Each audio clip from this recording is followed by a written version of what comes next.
ஈரோடு மாவட்டம் பவானி அருகே சட்டவிரோதமாக செயல்பட்டு வந்த 5 சாயப்பட்டறைகளை மாசு கட்டுப்பாட்டு வாரிய அதிகாரிகள் பொக்லைன் இயந்திரம் மூலம் இடித்து அகற்றினர்.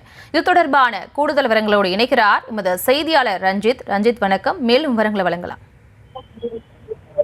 ஈரோடு மாவட்டம் பவானி ஆண்டிக்குளம் ஊராட்சிக்குட்பட்ட காளையாம்பட்டி, சேர்வராயன்பாளையம் உள்ளிட்ட பல்வேறு பகுதிகளில் சட்டவிரோதமாக சாயப்பட்டறைகளும் அதே போன்று அது தொடர்பான ஆலைகளும் செயல்பட்டு வருவதாக ஈரோடு மாவட்ட ஆட்சியருக்கும் அதே போன்ற மாசு கட்டுப்பாட்டு வாரிய அதிகாரிகளுக்கும் தொடர்ந்து புகார்கள் சென்று வந்தது. இந்த சாயப்பட்டறையிலிருந்து வெளியேற்றப்படும் தண்ணீரானது இரவு நேரங்களில் பவானி ஆற்றில் திறந்து விடப்படுவதாகவும் தொடர்ந்து மாசு கட்டுப்பாட்டு வாரிய அதிகாரிகளுக்கு புகார் சென்றிருந்தது.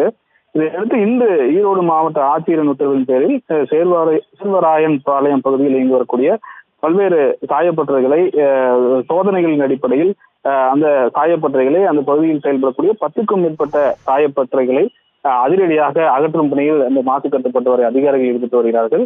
சோதனையின் போது உரிய அனுமதியின்றி செயல்பட்டு வரக்கூடிய 5 சாயப்பட்டறைகளை பொக்லைன் இயந்திரம் கொண்டு இடித்து தரைமட்டமாக்கி இருக்கிறார்கள்.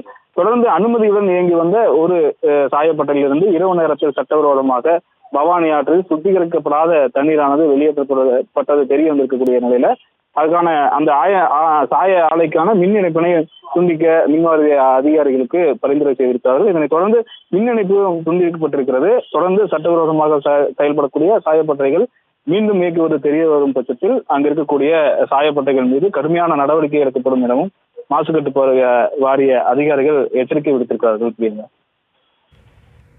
விவரங்களுக்கு நன்றி ரஞ்சித்.